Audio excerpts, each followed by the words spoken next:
I like the word sharing because I remember when I was in China, my cooking is pretty intense. You cook for lots of people. My name is Alyssa Han. I'm the professional chef, food blogger, and cooking instructor.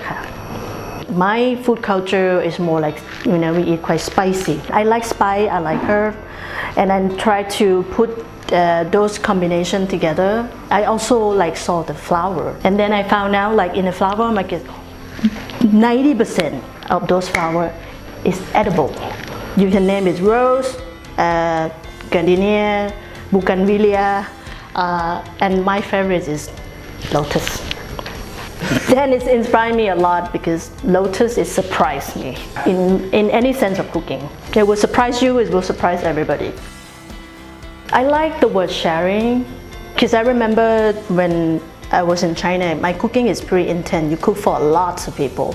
So when the passion turned to be hectic and frustration because so many people like your food and then you have to cook for a lot of people, I would say there was a moment that I just feel like just make me happy was the client came to my kitchen like out of nowhere. Like she was just said, your food make me happy.